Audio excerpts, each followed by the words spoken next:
It's another Manly Monday, and this Manly Monday, okay, this is something I've wanted to do for a while, and we finally made it happen. I'm doing interviews with men. You will recognize Bobby Calloway from Two Women Talking, and Bobby's on Manly Monday this week because he's got a book. It's out now, right, Bobby? It came out on Friday.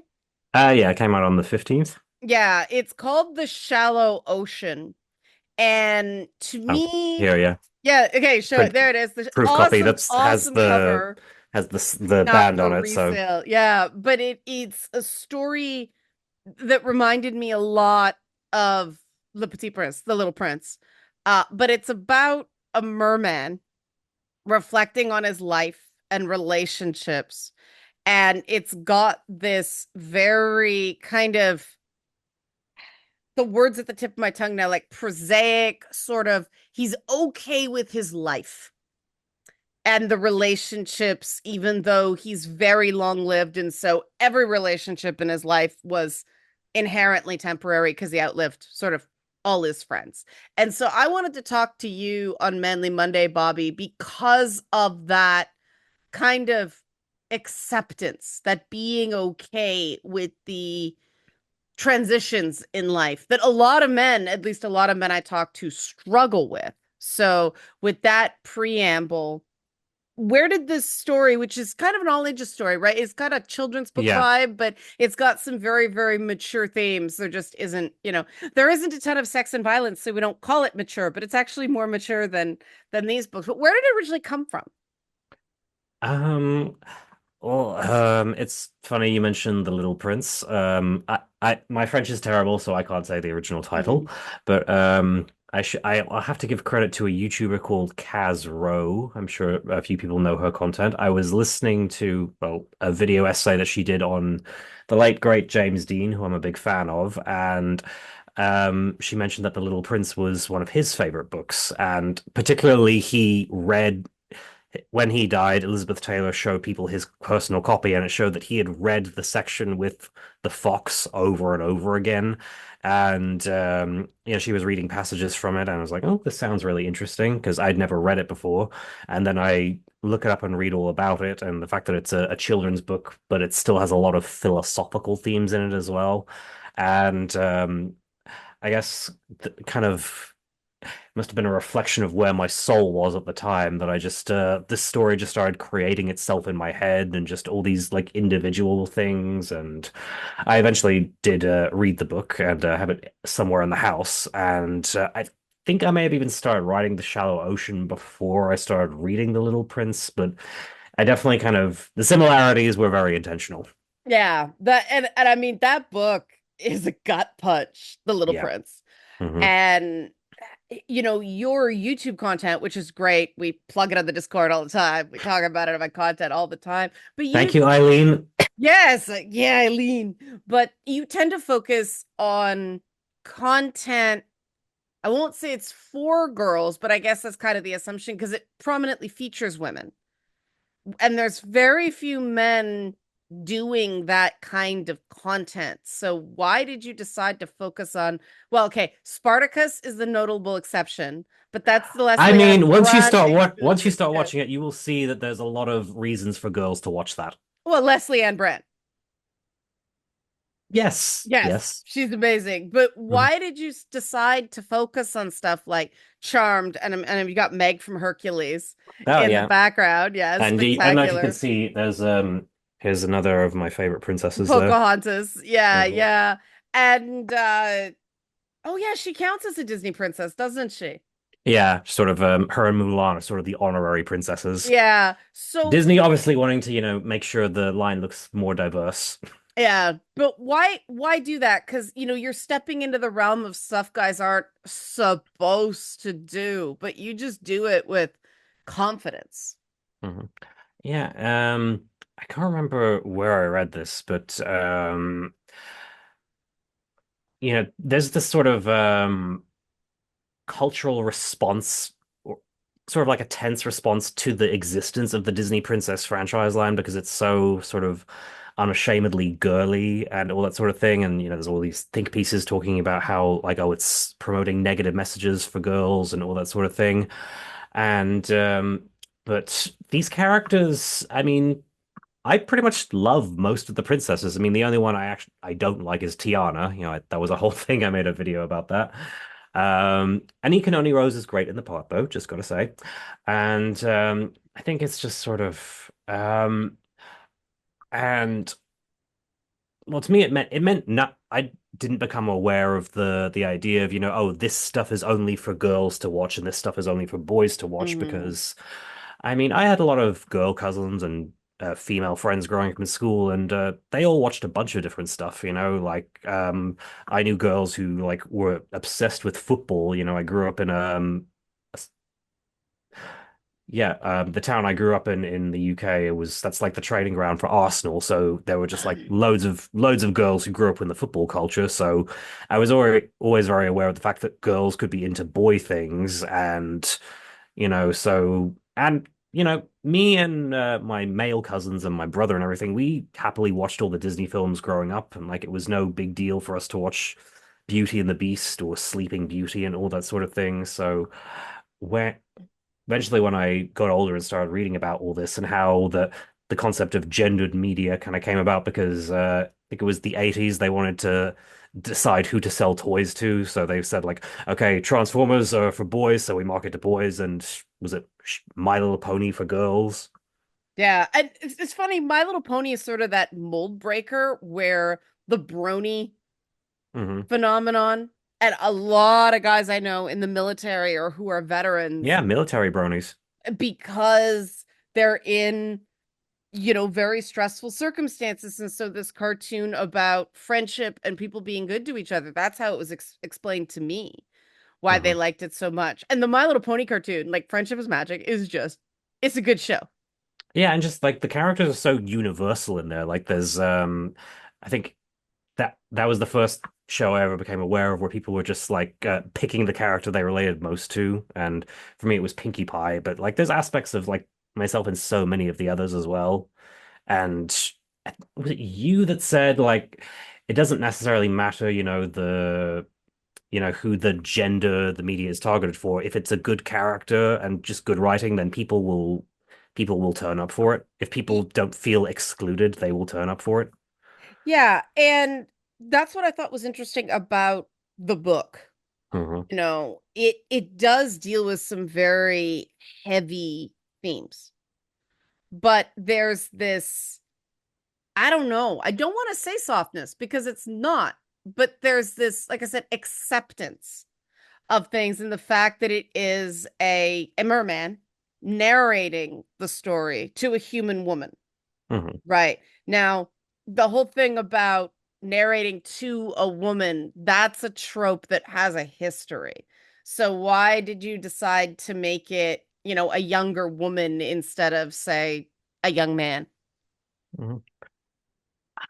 I can't remember, necessarily if it was a conscious choice, but I guess I just thought of I just Kaylee is the girl. She's for those who would like to know, she's a 16-year-old schoolgirl who's just been shipwrecked on an island where she finds the merman and he tells her his life story while she's waiting for someone to hopefully rescue her. And I think I created her because I just she just seemed like such a fascinating person as well, like sort of someone who could match his energy in a sense. And one thing I really liked about Kaylee was how in some ways she's a walking contradiction, as like she's a very sort of independent, self-sufficient girl who I can't remember if I mentioned that she was in the Girl Scouts or not, but as soon as she's knows she's in trouble, she's builds a signal fire, is so proactive and everything. But then she's also, as soon as she realizes she's with a merman, she's just becomes like a child again, and she loves dancing, and she says that she would love to get married and become a mother someday. And uh, sorry, I kind of rambled there. That's what happens that's what Oh, happens when you give me a microphone. well, I have follow-up questions because I mean, one of the things you deal with in the book that is so timely and why I have it on Manly Monday is that theme of loneliness, Yes. right? The main character, but you deal with it differently, right? It's just sort of that was the reality of not just his life, but his race. It's a giant ocean, and they kind of spread to, we'd say the four winds, but the four currents, it's underwater. And so Hmm. because the ocean's so big and they're such solitary creatures, they spend a lot of time alone. Hmm. And, periodically in his life, he decides to do something about that and forges these powerful but temporary connections with other people. Hmm. And there's a lot of pain in the stories, but he's got the benefit of time to almost look back fondly on the not great moments. Like there's one female character who is very challenging. And Oh, this is Miriam, yeah. yeah, is that the dancer? Oh, yeah. Yeah, and I think a lot of writers would feel tempted to really make a point there and really stick it to her and show how terrible she is. But he relates it as almost like a funny story, Hmm. you know? And obviously, you're telling a character much older than you, but you manage to kind of capture that, ah, you know, it happens. She was a wreck. It was sort of adorable, only not like you didn't shy away from the pain. You didn't say the character's behavior was okay, but he's not telling it from a place of bitterness. Hmm. How did you go about that challenge? I remember with Miriam, it was, well, the name itself is a shout out. I was inspired by a character from the beloved cartoon Hey Arnold, Helga, who, and Miriam is the name of her mother in the cartoon, so that's who she's named after. And Helga's a really fascinating character because she has, like Miriam in my book, she has the more brilliant older sister who's kind of, who's the more intellectual one and kind of sort of gets more praise for that. And both Helga and Miriam, they just kind of spend so much time comparing themselves and they completely ignore, their own brilliance. Um, um, and where was I getting with that? But the merman, the reason the relationship broke down was partly because the merman could see how brilliant she was. He fell in love with her, not her sister.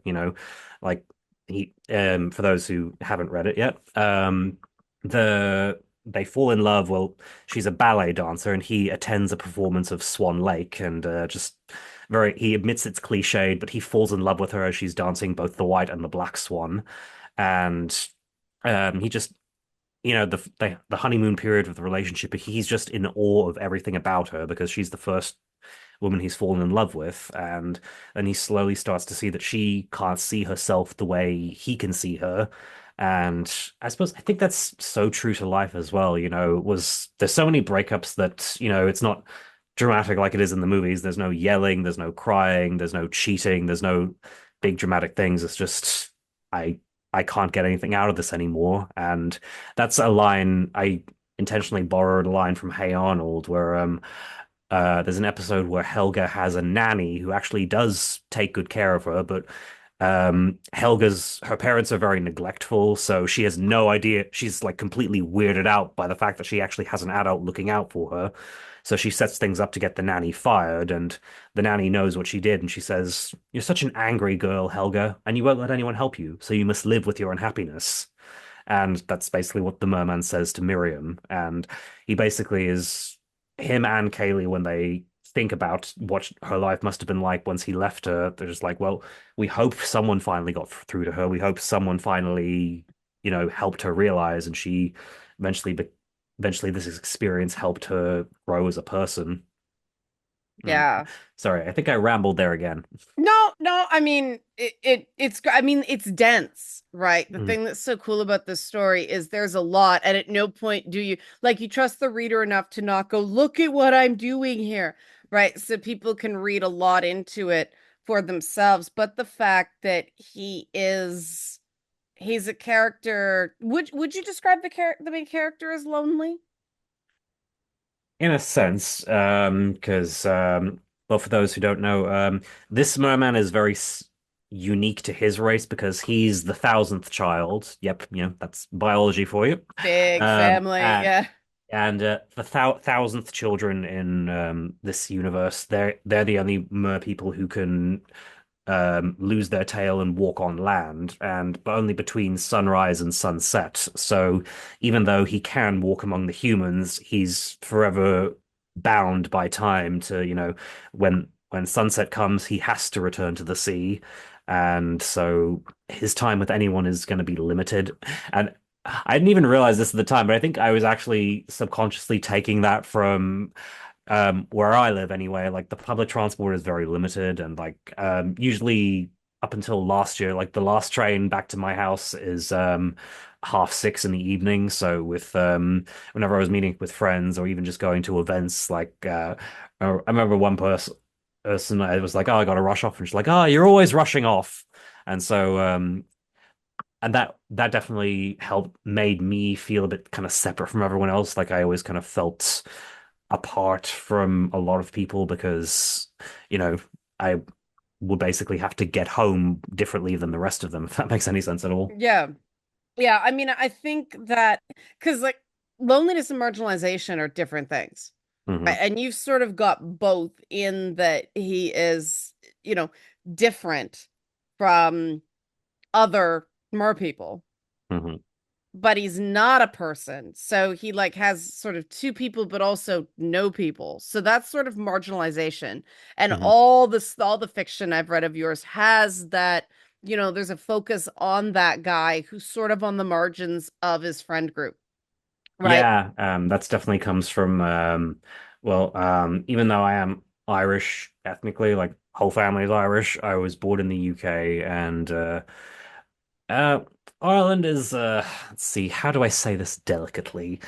If your accent isn't recognizably Irish, you're a foreigner, and that's just completely it. So I've kind of basically always been considered a foreigner despite living here for like since 1999 anyway. And even so, like with the and again, I'm considered a foreigner to Brits as well. So Hmm. it's like Hmm. it's almost like I don't belong anywhere. So I guess that definitely informs those feelings in that character anyway. Yeah, accent stigma. I think people who live in North America don't understand how accent stigma works. I Hmm. got it when I heard, my stepdad, who's from Stockport, but went through the university system. They trained them to talk proper, right? Hmm. To hear how different he sounded from his sister, who Manchester girl, like born and raised. And she made fun of him all the time for Hmm. it. But it was radically different. I had there was this game, Thank Goodness You're Here, that had the northern accent. And Was whatever that the I one you watch, were doing on Twitch recently? yeah, the I one, remember that, yeah. yeah, and you get an ear for it and you have no problems understanding it, but I mean, that has a definite class association with it. Yeah, especially because with drama schools in the UK, if Yeah. you were from if you were from you had a regional accent, you were basically had to train that out of you. Like Patrick Stewart's originally from Yorkshire, but he doesn't talk like a Yorkshire man. And Well, actually, Robert Peter, Carlyle, yeah. he actually walked out of his drama school because they tried to make him lose his accent, and his condition for returning was that he got to keep it. So, Oh, yay for that's him. interesting. I mean, Peter Capaldi, I'm watching the Capaldi Doctor Who, and you can tell he's loving using his real voice. I mean, the Hmm. fact that Doctor Who has gotten increasingly Scottish since they sort of started slipping in stuff with David Tennant, it's just become this thing now that the Doctor is Scottish. Hmm. And, that has a meaning in the UK. Yeah, because with the Lord of the Rings films, Billy Boyd's Scottish, and he was going to put on an RP accent for Pippin, but then Peter Jackson just realized that his comic timing was better when he used his natural voice, Well, he's a and took too, yeah, so that was making him the linguistically justification. Yeah. different. Yeah, yeah, Mhm. yeah. Which I thought was kind of neat, unlike, Game of Thrones, where Sean B. And having a northern accent for the Starks makes sense, but the Mhm. fact that poor Kit Harington had no ability to prepare for that, and I mean, every member of that family has a different accent, but Mhm. Although I suppose Okay. it technically makes sense that the girls would have more southern accents since Catelyn's training them Yeah. to be more desirable, yeah. Yeah.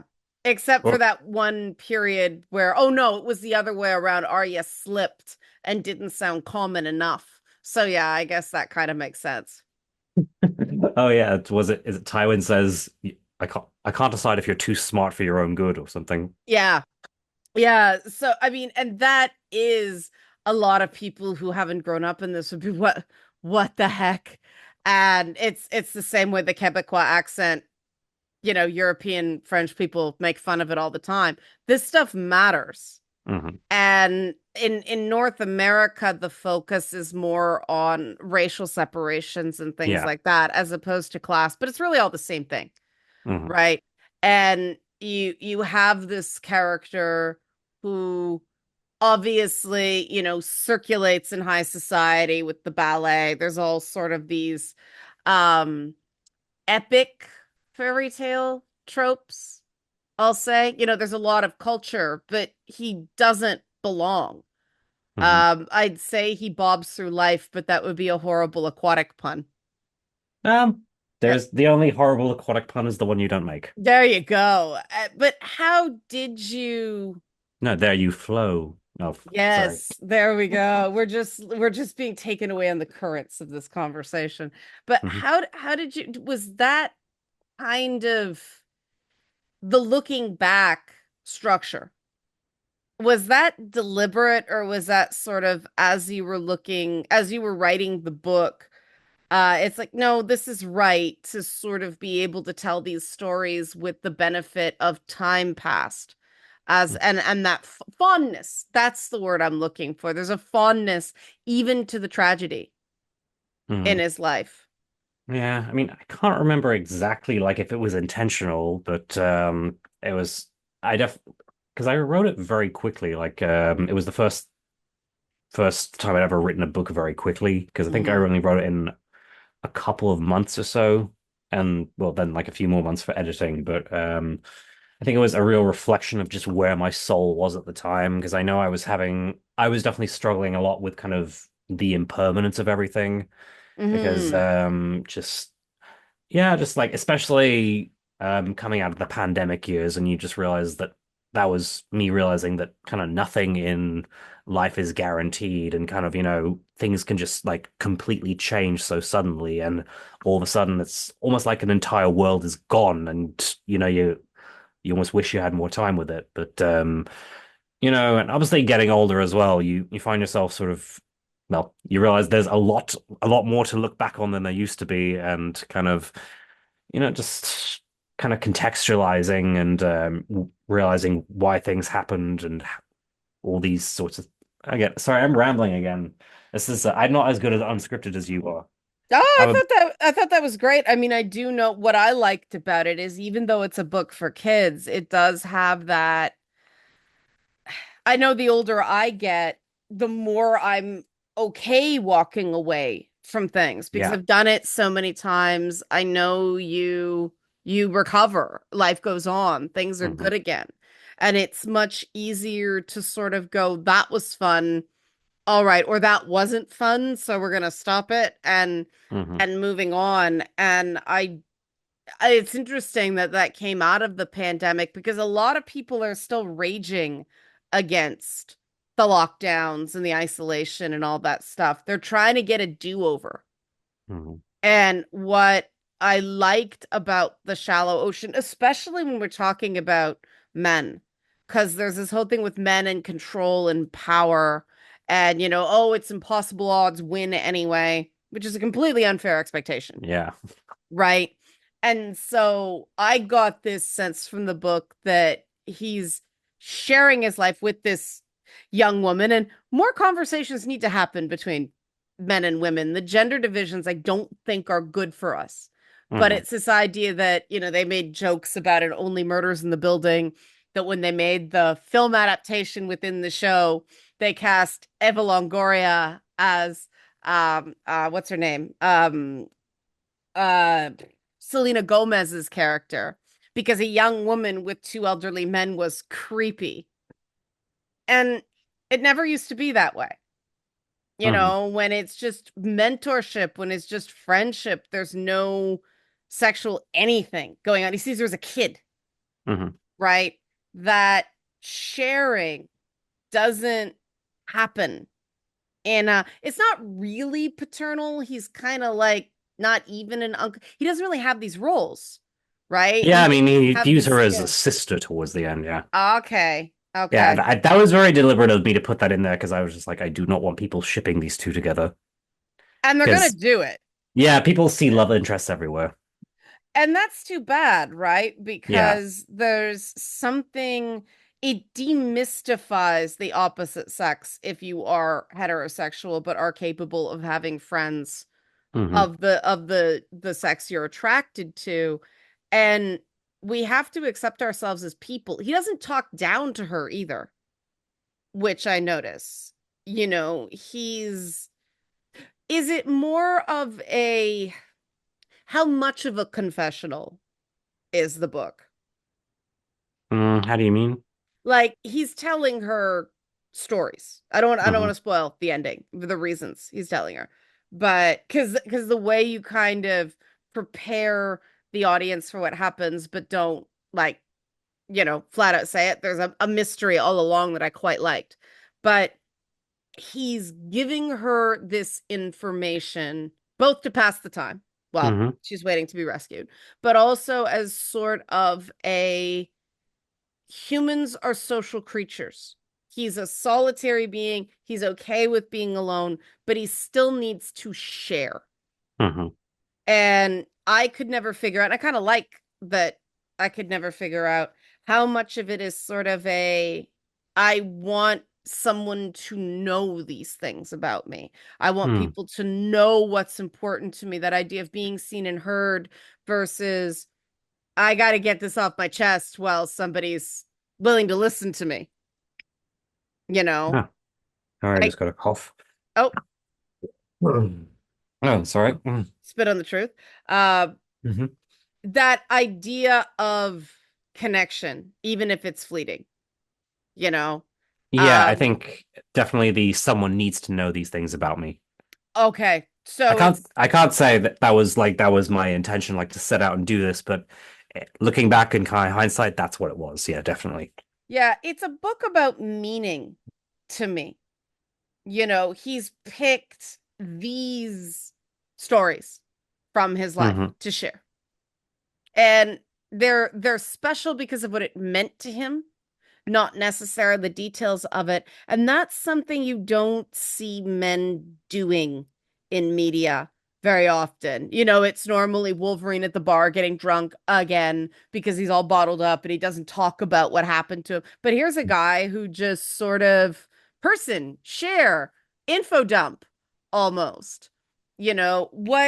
What was your thinking regarding, because I know you're really big on themes, you understand tropes, Hmm. intrinsically this stuff didn't just happen, there was some deliberateness of it. Hmm. So what do you want people to take away from the book in that regard? Um, that is a tough question. I mean, obviously you want them to like it, but Yeah. beyond Oh, geez, I'm really stumped on answering that. that. Why did you write it other than just, hey, this was a good idea, the muse took you? Yeah, I think it was definitely kind of coming from because I wrote it like started writing the start of 2023, and obviously 2022 was a really trying year for me. So I think there was a lot of this energy and a lot of these feelings kind of that needed to go somewhere, and sort of that was sort of processing everything and like looking back in some of the individual segments were definitely kind of me working through some stuff and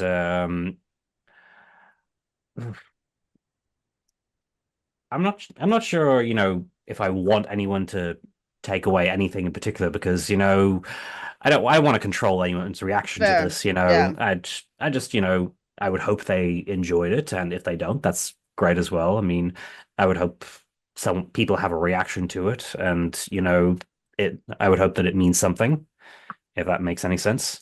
How did you get past the need for control? Because obviously, you've done a lot of acting. You're Hmm. focusing primarily on writing and your YouTube content now, but one of the things when when you first started, at least I did, you want the themes and you want everybody to see the right percent. And then after a while, you're like, no, you Hmm. can't. You just gotta put it out there and hope people like it. And some people are gonna get it and some people just aren't. But control for men is a different thing because there is this social expectation, right? We throw words like dominance and toughness and Yeah. strength and all that stuff. And what it tends to translate into is who has control and who doesn't, but we all have very imperfect control. So how did you get to the point where you could say that just I don't want to control anybody and mean it? Mhm. Actually, I think doing YouTube probably helped with that because you know, you do it long enough, you realize that your interpretation of something is completely different to someone else's thing. And so, kind of hearing like the way different people interpret different things, it's sort of just like, okay. And, learning internal validation, which I Yeah. remember being taught by a certain Wellness Wednesday video a couple of years ago. Okay. And, well, you realize you've achieved internal validation where you can disagree with someone on different interpretations, and you Yeah. can be like, yeah, you have your thoughts, I have my position, and neither one is wrong. And you having this one doesn't mean that mine's you know I'm Right. I had a point to make, but words, sorry, No, autistic no, brain but folks. and we didn't even get into the autistic metaphor with the mermaid. That was deliberate, right? I'm not sure if it was deliberate, but it's definitely a thing with me. I did a video on my channel a couple of years ago, where I was inspired by another autistic YouTuber who was said how much she related to Madison, the mermaid in Splash, played by Daryl Hmm. Hannah, who later turned out to be autistic herself. And when I saw her video, I realized that I related a lot to Ariel from The Little Mermaid for the same reason. And I remember I felt a little attacked when you said, "Oh yeah, Ariel's definitely autistic because her I Want song's an info dump." It is. Yeah. And she collects and she makes up names for things and yeah, and she struggles to communicate. Yeah, oh yeah, and Jodie Benson, who voiced Ariel, I remember seeing a convention interview with her, and I used a clip in the video, and she says so many autistic children came up to her and said that, Ariel having her voice taken from her and not being able to communicate, like that spoke to them. Yeah, And it's like this character in Dragon Age Veilguard, Balara.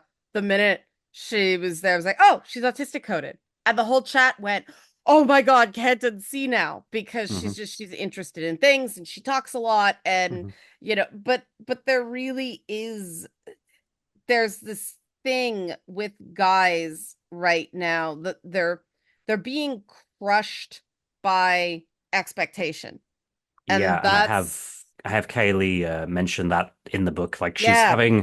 she's struggling to connect with her father because she can sense that he's got some past trauma that he hasn't processed yet, and she wants to help him, be there for him, but she doesn't know how.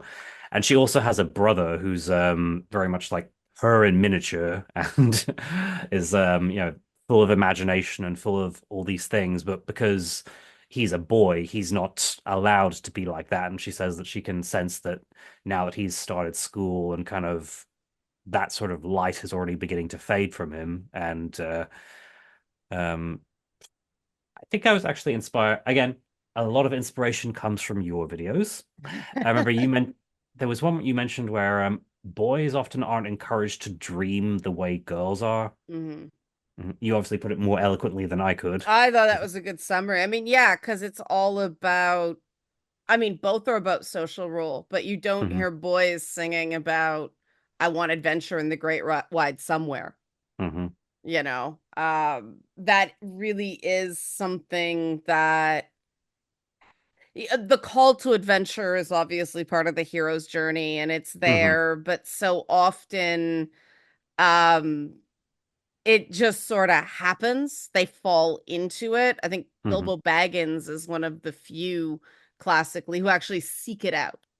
Hmm. you know, And and actually, the Disney ones, Hercules seeks it out, yeah, and I suppose Aladdin doesn't really, but he I'm trying kind to of think. does. I mean, the whole thing about Aladdin is that he's, you know, attempting to rise above his station Hmm. and with the sort of class warfare of that particular time, people didn't do that, right? So it was seen as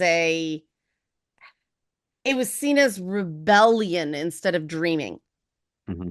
Okay, because I have like the idea for a video sometime in the future since I've really just been Hmm. consumed with Disney stuff. I noticed three of the male protagonists from the Renaissance are a little autistic coded.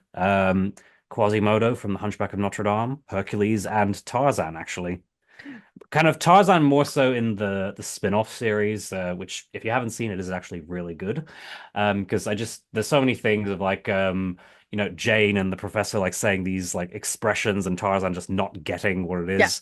Like oh, do you know Queen La from the novels? She's a character in the books. She's fantastic, by the way, voiced by Diane Carroll. And Oh, Jane says she's throwing herself at you, and Tarzan's like, should I catch her then? yeah. It's Yeah. that is totally me. Like Yeah, not getting these expressions. the interesting thing about Disney heroes is there's that awkwardness, Hmm. that the charming awkwardness in a lot of them that I think I hear from so many guys that, oh, I don't know what to do. I don't have experience in certain ways, and there's this fear they're going to be rejected for it. And I don't, maybe you can give some guidance as like a final thought in it, because we all start not knowing things, Hmm. and a world where you're not allowed to say, I don't know, or I've never done this before. That's a very cruel and scary world. Hmm. And so we see a lot of guys walking around in this constant state of anger and overwhelm and frustration and bitterness. And so to read The Shallow Ocean, to see a male character who has this kind of wistful contentment of what's going on, which is the guy you really want with you when you're stranded on a desert island. Like, uh, let's just say so. But uh, how do you induce that in yourself? Because obviously you've had ups and downs. Like you said, you were working stuff out with this book, but Hmm. you chose to do it from a thoughtful place instead of an angry place. Hmm. How do you do that? Like, what's something other guys can try to sort of step out of the anger and the frustration and the expectation? Maybe this is veering off topic slightly, but I do have a friend who is thanked in the dedications, and she's one of the sweetest girls ever. She's an actress as well, and just she always ends up in the most ridiculous situations. And it got to the point where anytime she told me latest thing, I was like, oh, material for a Here we comedy sketch. go. Yeah, And yeah. and one day I had a eureka moment. Is like 90% of bad experiences in life can be turned into a comedy sketch. Oh yeah. Yeah. And I do remember that I did a course called Bulletproof Actor years ago, and it was based around like positive psychology and everything. And um, it had a metaphor for you've heard of a limiting belief, haven't you? Oh, like Hmm. basically, oh, why I can't do this, or I'm not able to do this, Hmm. and the metaphor is it's a table, and the limiting beliefs are the legs on the table, and the way you combat them is you like figure out why these beliefs aren't true, and it's like you slowly dismantling the legs from the table, and that means that's how you achieve what you want to achieve. Oh, that's And an interesting way to put it. mhm. I Uh, actually think that I may have internalized a lesson from the My Little Pony Friendship is Magic cartoon years ago. Although I think it was from the Equestria Girls spin-off movie, or it's Sunset Shimmer, who is my second favorite pony. She says, I don't think anyone's supposed to have all the answers, but you can count on your friends to help you find them. all right, good place to close. Bobby Mhm. Calloway, YouTuber, great YouTuber, sometimes actor, great, great writer. That's why Bobby's here. The Shallow Ocean is in paperback on Hmm. Amazon, paperback and ebook. You can Hmm. check it out. I've read it. Obviously, it's great. I only have people on this channel whose stuff I wholeheartedly endorse, not just because they're my friends, because it is legitimately good work. If you want a story that just makes you feel good, and it's sort of like a you're allowed to feel, but at the end you just sort of feel hopeful. Check it out. It's good for men, it's good for women. It's very all ages. I can't say enough good about it. So Bobby, great work and thanks for being my first interview on Manly Monday. Oh, well, uh, think of something, think of something intelligent, pretend I said it. Uh a hot fucking mess with a farmhouse in the middle of it. Exactly. Yeah, okay. For people who don't know, that's what I said about it was a Justice League movie, Yeah, right? the Whedon cut of Justice League. Yeah, and I forgot I said it, and Bobby reminded me of it. It's like, yeah, that was pretty funny.